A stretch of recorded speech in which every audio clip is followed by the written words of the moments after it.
किया हुआ है। वाह जी वाह, कितने लोग हैं ना वृंदावन धाम। शायद आपको ये सुनकर के हैरानी होगी, अगर आज हम सब लोग वृंदावन जा पा रहे हैं तो इसके पीछे भी जो सबसे बड़ा श्रेय है वो इस्कॉन के founder Acharya His Divine Grace A C Bhaktivedanta Prabhupada ji को जाता है। क्यों? हम सब ने तो देखा है पर्सनली कि जब हम लोग कृष्ण भावना में नहीं आए थे तो इसके पहले हमारा जीवन क्या था। लेकिन अगर इस्कॉन डिवोटीज आकर के घर घर में प्रचार करके कीर्तन के माध्यम से, भगवत गीता के माध्यम से प्रचार नहीं करके गए होते तो शायद हम लोगों को वृंदावन धाम के बारे में भी नहीं पता होता। और ये सब कुछ हो पाया इस्कॉन के जो फाउंडर जा रहे हैं, आप आगे पिक्चर देख रहे हैं, वो सबसे पहले जो एक पिक्चर है उनके बिल्कुल साइड में कटिंग है, वो है इस्कॉन के फाउंडर जा रहे His Divine Grace A C Bhaktivedanta Swami Prabhupada. Prabhupada ji एक ऐसे महान संत हुए जो 70 साल की वृद्ध अवस्था में वृंदावन में बैठ करके बड़े अच्छे से भजन कर रहे थे, लेकिन उनको एक पेन हुआ। पेन किसका? जन समाने का। क्या पेन? कलयुग का भाव बढ़ता जा रहा है लेकिन लोग भजन से पीछे होते जा रहे हैं, अपने जीवन में आध्यात्मिकता को नहीं लेके आ रहे। तो जब इंडिया में रह करके इन्होंने प्रचार किया तो लोग यहाँ सुन नहीं रहे थे इतना। आज भी यही सिचुएशन है काफी जगह पर, लेकिन प्रभुपाद जी की वजह से एक कार्य हो गया। प्रभुपाद जी ने जब यहाँ पर प्रचार किया तो लोग इतना ज्यादा नहीं, इंटेंशन नहीं थी उनकी यहाँ सुनने की। प्रभुपाद जी विदेशों में गए क्योंकि हम लोग विदेशी कल्चर को ज्यादा अपनाते हैं। तो फिर विदेश में पहली बार अमेरिका में जाकर के उन्होंने कृष्ण भक्ति का प्रचार किया और 12 साल में 14 बार पूरे विश्व का भ्रमण किया और पूरे विश्व में 108 मंदिरों का निर्माण किया। और आज पूरे विश्व में लगभग 800 से ज्यादा सेंटर हैं इस्कॉन के। और इस्कॉन का कार्य क्या है? इस्कॉन का कार्य है घर घर जाकर के कृष्ण भक्ति प्रदान करना। सबको बताते हैं कि क्यों करना चाहिए, हमें अपने जीवन में आध्यात्मिकता को अपनाना चाहिए, हमें अपने जीवन में नाम की क्या महिमा है वो बताइए। सो ओवरऑल पूरे विश्व में आज हरिनाम का अगर प्रचार हो रहा है तो उसमें सबसे बड़ा श्रेय जो है हमारे इस्कॉन के founder Acharya His Divine Grace A C Bhaktivedanta Swami Prabhupada ji का है। देखिए भगवान भगवत गीता में बताते हैं, यदा यदा ही धर्मस्य ग्लानिर्भवति भारत अभ्युत्थानम धर्मस्य तदात्मानं सृजाम्यहम्। जब जब धर्म की हानि होती है तब तब मैं आता हूँ, और आता हूँ करता हूँ क्या हूँ। तो भगवान अगले श्लोक में बताते हैं, परित्राणाय साधुनाम विनाशाय च दुष्कृताम धर्म संस्थापनार्थाय संभवामि युगे युगे। जब जब धर्म की हानि होती है तब तब मैं आता हूँ, और करता क्या हूँ? किस कारण के लिए आता हूँ? दुष्टों का संहार करने के लिए और भक्तों का उद्धार करने के लिए। अब आप देखिए 4 युग है, ये तो हम सबने सुना हुआ है कि नहीं? कौन कौन से युग है? 4 युग कौन कौन से है प्रभु जी? कौन कौन से युग है? कलयुग, सतयुग, त्रेता, द्वापर युग। ये 4 युग है, सतयुग, त्रेता, द्वापर और कलयुग। इन चारों युगों में भगवान को प्राप्त करने की अलग अलग विधियां होती थी। जैसे सतयुग है, सतयुग में जो आयु होती थी वो होती थी लगभग 1 लाख वर्ष। और लोग पेड़ पहाड़ों पर चढ़ जाते थे, 20-20 हजार साल तपस्या करते थे, तप करते थे। और तप में करते क्या थे? मेडिटेशन करते थे। मेडिटेशन करके भगवान के साथ कनेक्शन उनका स्थापित होता। तो भगवान ने सतयुग में भी बड़े अवतार लिए, जैसे कश्यप रूप में आए, कछुए का रूप लेकर के आए। भगवान वराह रूप लेकर के आए, सुअर को रूप लिया। जब पृथ्वी को हिरण्याक्ष समुद्र के ऐसी जगह पर ले गया जहां पर केवल मलमूत्र होता है, वहां से उठा करके लेकर के आए भगवान। और एक ऐसा अद्भुत अवतार लिया, ना भूतो ना भविष्यति, ना कभी भूत में उसके पहले कभी ऐसा कुछ हुआ, ना भविष्य में कभी ऐसा होगा। कौन सा अवतार? ऐसा अद्भुत अवतार, नरसिंह अवतार। आधे नर और आधे सिंह, ये अवतार भी लिया, ये सतयुग में। तो भगवान को प्राप्त करने की कौन सी विधि थी? ध्यान।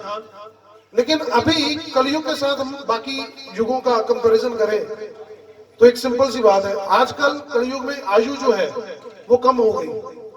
ब्रह्मा जी द्वारा नियुक्त जो है 100 साल की उम्र है, 100 साल। और आजकल देखा जाए तो 65-70 में ही हरि बोल हो जाता है कि नहीं प्रभु? और रही बात ध्यान लगाने की, तो ध्यान लगता है। मन को अगर टिकाना हो, एकाग्रचित्त होकर के, तो लगेगा ध्यान? लगी नहीं, लगना ही नहीं है।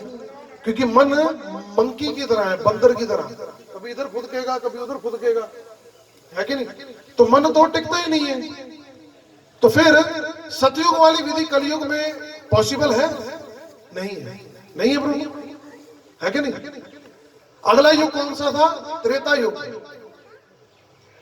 त्रेता युग में भगवान श्री राम प्रकट हुए। उन्होंने भी दुष्टों का संहार किया, भक्तों का उद्धार किया, है कि नहीं? रावण, कुंभकर्ण, इन सबको मारा।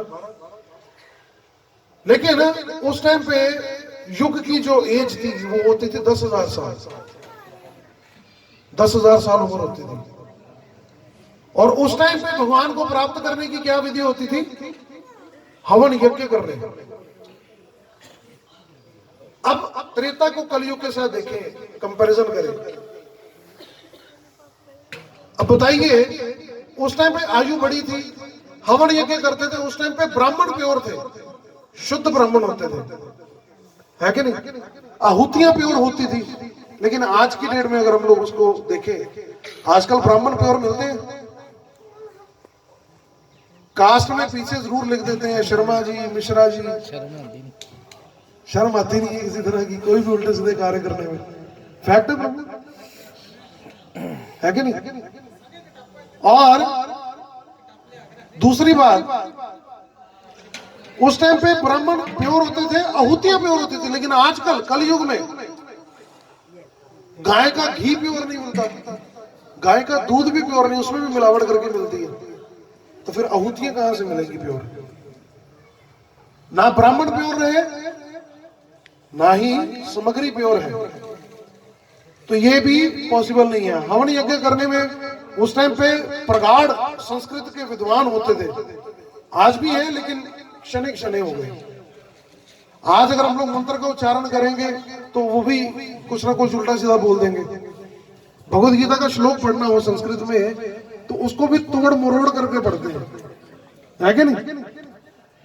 तो अब ये बताइए, हवन यज्ञ, अभी हवन यज्ञ के माध्यम से भगवान को प्राप्त करना कोई आसान कार्य है ही नहीं। ना ब्राह्मण प्योर है, ना आहुतियां प्योर है। अब उसके अगला युग आ गया द्वापर युग। द्वापर युग में स्वयं भगवान कृष्ण प्रकट हुए। भगवान ने भगवद गीता बोली। और द्वापर युग में जो एज थी वो एक होती थी 1000 वर्ष, कम होती जा रही है 1000 वर्ष। और भगवान को प्राप्त करने की विधि क्या थी? भगवान के अर्च विग्रह की सेवा अर्चना करना। भगवान, हम लोग मूर्ति बोलते हैं ना, मूर्ति नहीं बोलना चाहिए। भगवान के श्री विग्रह, भगवान के जो डिटीज हैं, इनकी सेवा करना, इनकी अर्चना करना, आरती। लेकिन ब्राह्मण तो प्योर ही नहीं है। और आजकल हम लोग देख ही रहे हैं, हर गली मोहल्ले में मंदिर तो है, लेकिन मंदिरों में जो विग्रह है उनकी सेवा अर्चना कैसे हो रही है? एक शीशे के डोर लगा करके भगवान को अंदर बंद करके रखा होता है।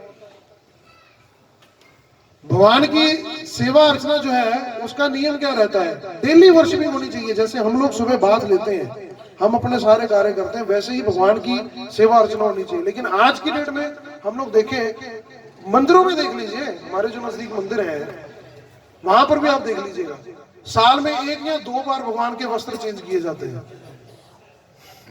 है कि नहीं? डेली उनकी प्रॉपर वर्शिपिंग होती नहीं है। सिर्फ शिवालय में जाएंगे, शिवालय में जाकर के सिर्फ जल दे दिया और हो गया। मंदिरों में जाएंगे, जो अर्च विग्रह भी है उनको साल में जो एक फेस्टिवल आएगा, अगर मान लीजिए कृष्ण जन्माष्टमी आई तो ठाकुर जी के वस्त्र साल में 1 बार चेंज होंगे। और उनको एक शीशे के डोर में बंद करके रखा होता है कि हाँ बस देखी जा, छेड़ी ना। यही कार्य है। सो ओवरऑल अगर हम लोग अभी का देखें तो है कोई सिचुएशन वैसी? ना ब्राह्मण प्योर, ना अर्च विग्रह की अच्छे से सेवा अर्चना हो रही है। तो यहां पर यह भी विफल हो गया। कलयुग में। अब भगवान हर युग में अलग अलग अवतार लेते हैं। जैसे भगवान भगवत गीता में ये बात बोली, जैसे मैंने भी बताया कि यदा यदा हि धर्म से, दुष्टों का संहार करने के लिए और भक्तों का उद्धार करने के लिए भगवान आते हैं। अब सतयुग में भगवान आए, दुष्टों का संहार किया, भक्तों का उद्धार किया। आप नरसिंह लीला में देखें, वराह लीला में देखें, है कि नहीं। त्रेता में देखिए भगवान श्री राम आए, दुष्टों का संहार किया, भक्तों का उद्धार किया। द्वापर में देखिए भगवान कृष्ण आए, दुष्टों का संहार किया, भक्तों का उद्धार किया, कंस को मारा, और पता नहीं कितने बाल्यावस्था से ही उन्होंने शुरू कर दिया था, है कि नहीं। लेकिन कलयुग में अब भगवान ने देखा कि कलयुग में कोई युक्ति लगानी पड़ेगी। यहां पर तो सारे के सारे एक से एक बढ़कर के 30 मार खाए। किस किस को मारूं, कहां कहां पर अस्त्र शस्त्र उठाऊं, कहां कहां किस किस को मारूं। अब यहां पर तो हर व्यक्ति के अंदर ही बैठा हुआ है कुछ ना कुछ। सुबह कुछ होता है, शाम को कुछ होता है कि नहीं। रात को जब 2 अंदर चले जाते हैं, उसके बाद बंदे की सिचुएशन ही बदल जाती है। फैक्ट है प्रभु।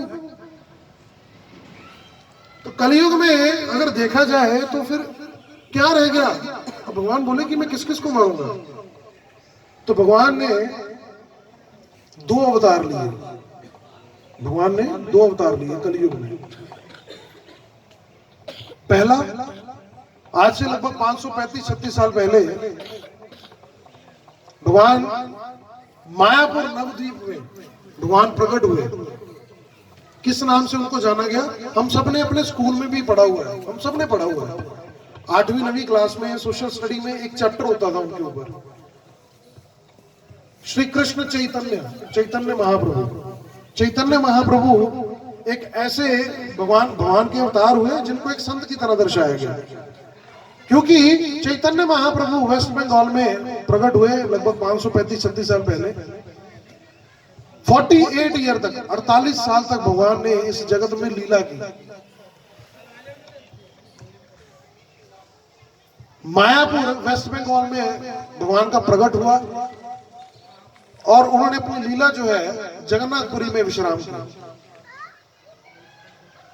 और वो कौन है चैतन्य महाप्रभु। आप यहां में से आप भगवान के दर्शन कर रहे हैं, इनमें से कोई जानता है कौन है चैतन्य महाप्रभु। ये माता ही जानते हैं। प्रभु जी कोई जानता है प्लीज। भगवान जब भी आते हैं कभी अकेले नहीं आते। जब भी इस जगत में आते हैं कभी अकेले नहीं आते, उनके साथ बलराम जी भी होते हैं। और दोनों प्रकट हुए, अकेले भगवान श्री कृष्ण नहीं, दोनों प्रकट हुए। कौन, पहले श्री चैतन्य महाप्रभु, पहले नित्यानंद प्रभु आए और उसके बाद आए श्री चैतन्य महाप्रभु, जो जिनको हम लोग कृष्ण बलराम के नाम से जानते हैं या राम लक्ष्मण के नाम से जानते हैं। वही गौरांग और नित्यानंद के नाम से कलयुग में उन्होंने अवतार लिया। आप सबसे पहले जो पिक्चर देख रहे हैं वृंदावन में, अगर आप इस्कॉन में जाएंगे तो सबसे पहले आप गौर निताई जी के दर्शन करते हैं। इनको कलयुग में गौर निताई भी बोला जाता है। इनका नाम गौर निताई भी। क्यों गौर निताई। श्री चैतन्य महाप्रभु भगवान श्री कृष्ण के अवतार हुए। इनका जन्म जो था एक नीम के पेड़ के नीचे हुआ था। जब ये प्रकट हुए तो एक नीम के पेड़ के नीचे। इनकी माता का नाम था शची देवी और पिता का नाम था जगन्नाथ मिश्र। इनका बर्थ प्लेस जो था, वो जो स्थान था जहां पर ये प्रकट हुए थे। भगवान कभी जन्म नहीं लेते, भगवान हमेशा प्रकट होते हैं। तो भगवान प्रकट कैसे हुए, एक नीम के पेड़ के नीचे प्रकट हुए, इसलिए इनको एक नाम दे दिया गया निमाई। भगवान को प्रेम से आप कुछ भी पुकारेंगे, भगवान वो नाम स्वीकार करते हैं। अब जैसे भगवान के असंख्य नाम है, विष्णु सहस्त्र नाम अगर आप बुक लेंगे तो उसमें भगवान के अनंत कोटि नाम है, अनंत कोटि नाम। भगवान के एक बड़े सुंदर भक्त हैं अनंत शेष। अनंत शेष, अनंत शेष कौन है, भगवान विष्णु जिस सर्प के ऊपर शयन कर रहे हैं उनको बोला जाता है अनंत शेष। उनके सैकड़ों मुख हैं, उनके सैकड़ों मुख हैं और वो अपने सैकड़ों हजारों मुखों से भगवान का नाम गाते रहते हैं, ग्लोरीज गाते रहते हैं। लेकिन वो नाम कभी खत्म होने का नहीं नाम लेते। आप सोचिए कि भगवान की कितनी सुंदर लीला होगी। यही भगवान श्री कृष्ण, हम लोग अगर घर पे कभी गोपाल रखते हैं तो उनको बड़े प्यार से कोई लड्डू बोल देता है, कोई कुछ किसी भी प्रेम से अगर आप पुकारते हैं तो वो भगवान उस नाम को स्वीकार करते हैं। जैसे हमारे इस्कॉन के फाउंडर आचार्य जब पहली बार पेरिस, ऐसे कुछ कंट्री हैं जहाँ की कुछ शहर जो है वो बड़े सुंदर सुंदर शहर हैं और वहाँ के लोग भी बड़े सुंदर हैं। तो ऐसे ही जब प्रभुपाद जी पहली बार विदेश में गए और जब इंग्लैंड में गए तो वहां पर लंदन में पहुंचे, तो लंदन शहर देख करके प्रभुपाद जी बड़े खुश हुए कि बहुत सुंदर शहर है, यहाँ के लोग भी बड़े सुंदर हैं। तो वहां पर जब मंदिर का निर्माण किया तो वहां पर जब विग्रह स्थापित किए भगवान श्री श्री राधा कृष्ण चंद्र, जब उनको स्थापित किया गया तो उनका नामकरण, उनको नाम दिया गया। भगवान को नाम भक्त लोग ही नाम देते हैं, तो उनको नाम क्या दिया गया? श्री श्री राधा लंदन ईश्वर, जो लंदन के ईश्वर है। जब पेरिस में गए तो वहां जाकर के देखा कि यहाँ के लोग भी बड़े सुंदर हैं, यहाँ ये सिटी भी बड़ी सुंदर है। तो वहां पर भी जब मंदिर बनाया गया तो वहां पर भगवान को नाम दिया गया श्री श्री राधा पेरिस ईश्वर। पेरिस ईश्वर जो सबसे ज्यादा सुंदर है वो, अरे भैया भगवान स्वयं खुद भी अपने को देख करके चौंक जाते हैं कि यार अच्छा। एक बार द्वारिका में भगवान का जो महल है वो हीरे जवाहरातों से बना हुआ है। ये जो वॉल है, दीवारें हैं, ये भी हीरे जवाहरातों से बनी हुई है। एक बार भगवान अपने महल से बाहर निकल रहे थे तो एकदम मस्ती में जा रहे थे, तो सडनली उनका एकदम से ऐसे ध्यान पड़ा राइट साइड पे, जैसे दाएं हाथ उनका ध्यान पड़ा तो एक वॉल थी। देख करके उनका ध्यान जैसे ही पड़ा वो निकल गए आगे। जैसे ही आगे निकले तो एकदम से आया कि यार ये सुंदर सा व्यक्ति कौन है? कौन है भाई? एक पांव पीछे लिया, पीछे मुड़ करके फिर देखा दीवार की तरफ। जब देखा फिर अपने ऐसे मुंह को हाथ लगा करके देख रहे हैं, ये तो मैं ही हूं ये तो मैं ही हूं। कृष्ण खुद इतने सुंदर हैं जिनको देख करके भगवान शंकर तक जो है, भगवान शंकर तक विचलित हो जाते हैं, बिल्कुल मोहित हो जाते हैं। अब देखिए मोहिनी अवतार लिया था भगवान ने जब समुद्र मंथन हुआ, मोहिनी अवतार लिया था भगवान ने, है कि नहीं? तो उस रूप के बारे में जब सुना भगवान शंकर ने देखा, बोला कि आपने इतना सुंदर रूप लिया था, मैं एक बार फिर से देखना चाहता हूँ। बोले कि नहीं आप मत देखो। बोले नहीं मेरे को वो वाला रूप जो है ना दोबारा देखना है। तो भोले बाबा के कहने पे उन्होंने बोला कि ठीक है देख लेना भैया, विचलित ना होगा। फिर देखा, इसके ऊपर पूरा एक सूर्य है, हम लोग उसके ऊपर नहीं जाएंगे। तो भगवान भी एक बार, अरे इतने सुंदर भगवान, इतने सुंदर है।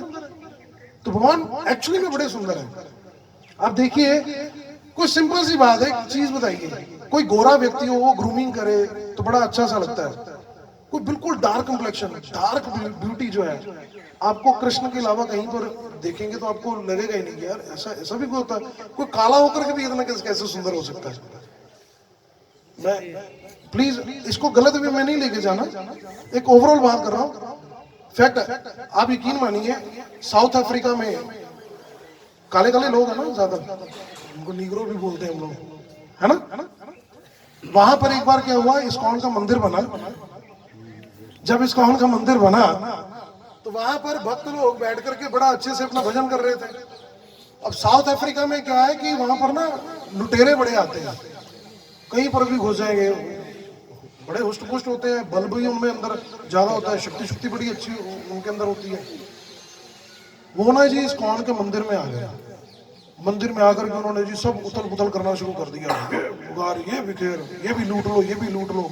जितने डिवोटीज थे, किसी को मारा, किसी को पीटा, किसी को घुटनों के नीचे दे करके ऐसे कान के ऊपर गन रख दी, बोले कि जो भी है निकालो।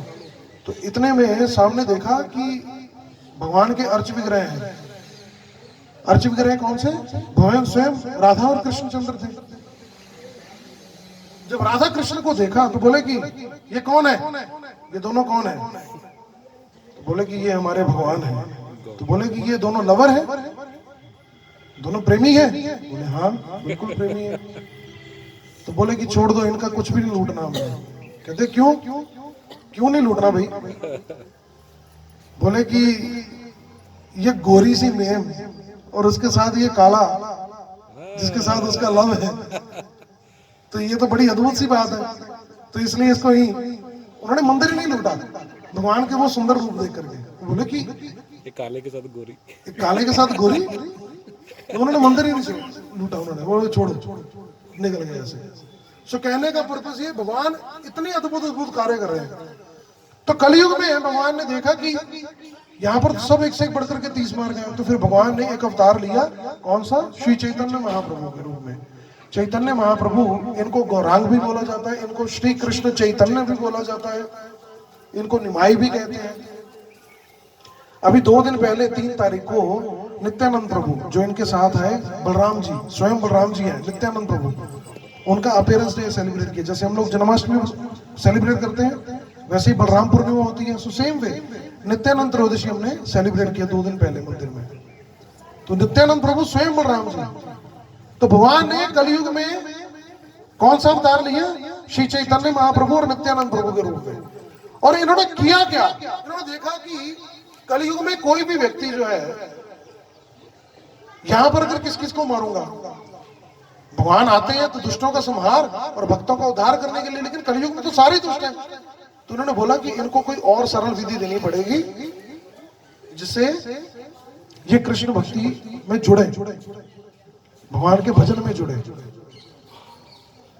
तो इन्होंने क्या दिया? दूसरा भगवान ने फिर अवतार लिया। किस रूप में? नाम के रूप में। कली काले नाम रूपे कृष्ण अवतार। और वही सबको बताया कि कलयुग में अगर भगवान को प्राप्त करना है तो सबसे सरल विधि जो है वो है नाम जप करना, भगवान के शुद्ध नाम का गान करना। आप देखिए, कोई भी शास्त्र उठा लीजिए, चाहे वेद ले लीजिए, उपनिषद ले लीजिए, पुराण ले लीजिए, इवन हमारे पंजाब में गुरु ग्रंथ साहब जी सबसे ज्यादा प्रमाणित है, उसमें भी आप देखिए नाम की महिमा है। इवन बाइबल में भी नाम की महिमा है, इवन कुरान में भी नाम की महिमा है। सब जगह पर केवल और केवल एकमात्र नाम की महिमा बताई गई कि नाम हम लोगों को भगवान के साथ कनेक्ट कर सकता है। और कलयुग में सबसे सरल विधि यही है। सबसे सरल, सबसे बढ़िया विधि जो है वो कलयुग में यही है, नाम। तो भगवान ने कलयुग में नाम के रूप में अवतार लिए। कली काले नाम रूपे कृष्ण अवतार। भगवान कृष्ण नाम के रूप में प्रकट हुए। अगर आप एक बार कृष्ण मुख से बोलते हैं तो कृष्ण आपके सामने प्रकट हो जाते हैं। अगर हम लोग ये सोचें कि हम आंखों से भगवान का दर्शन कर सकते हैं तो नहीं हो सकता। इसीलिए प्रहलाद महाराज ने भक्ति की 9 विधियां बताई, जिसमें से सबसे पहली जो विधि थी भगवान के दर्शन करने की, जानते हैं कौन सी थी? कौन सी विधि थी? श्रवणम। जब आप एक बार कृष्ण बोलते हैं और कान से सुनते हैं तो आप भगवान के डायरेक्ट दर्शन कर सकते हैं। तो भगवान की दूरी हमारे से कितनी हुई? सिर्फ मुख से बोलना और कान से सुनना, सिर्फ ये दूरी है भगवान की।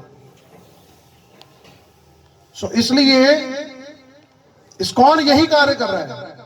हमारे इस्कॉन के जो फाउंडर चाह रहे हैं, 70 साल की वृद्ध अवस्था में बड़े अच्छे से वृंदावन में बैठ करके भजन कर रहे थे, लेकिन इनको जन समाने के लिए पीड़ा हुई। इनके गुरु का आदेश था कि आप पढ़े लिखे हैं, इंटेलिजेंट हैं, आप विदेशों में जाकर के भक्ति का प्रचार क्यों नहीं करते?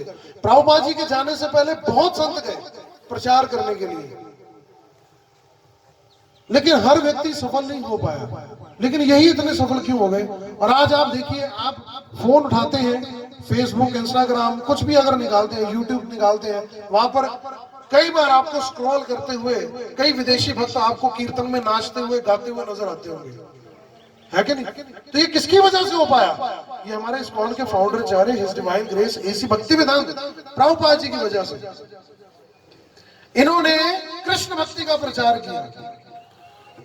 प्रभुपाद जी जब पहली बार इंग्लैंड में गए, जब इंग्लैंड की धरती पे गए, तो किसी एक रिपोर्टर ने प्रभुपाद जी से बोला कि स्वामी जी, आप भारत से हैं, यहां आप क्या लेने आए हैं? तो आगे प्रभुपाद जी ने उत्तर दिया, मैं यहाँ लेने नहीं आया, मैं देने आया हूं। प्रभुपाद जी बोले कि आप गोरे, भारत सोने की चिड़िया थी, उसको लूट करके ले आए थे। कोहिनूर आज वहीं पे है ना, और भी बहुत कुछ है वहां पे। आप सब कुछ लूट पाट करके लेके आ गए। एक चीज जो आपने वहां पर छोड़ दी थी, वो मैं आपको देने आया हूं। वो क्या था? कृष्ण भक्ति। तो प्रभुपाद जी ने विदेशों में भी जाकर के ऐसी क्रांति ला दी कि गोरे जो है, अमेरिका जैसी कंट्री में हिप्पी समझते हैं, जो हर तरह का नशा, जुआ, अवैध स्त्री पुरुष संग, मांसाहार, सब चीजें करते हैं। कोई उल्टा सीधा ऐसा कार्य नहीं है जो वो नहीं करते। उन सबको, उन हिप्पीज को जाकर के प्रभुपाद जी ने, ये अभी जो हम लोग कीर्तन कर रहे थे, हरे कृष्ण कृष्ण कृष्ण हरे हरे, हरे राम राम राम हरे हरे, ये महामंत्र दिया और उनके जीवन बदल दिए। वो हिप्पी से हैप्पी हो गए। आप वृंदावन में जाते हैं तो जाकर के अंग्रेजों के मंदिर में जाते हैं, वही है इस्कॉन। आप देखिए वहां पर कैसे गोरे नाच रहे हैं।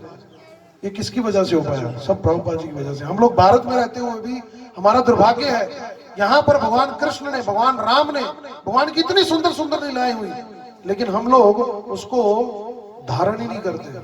हम अपने जीवन में आध्यात्मिकता को ही नहीं लाते, जबकि हमारा भारत में जन्म हुआ है।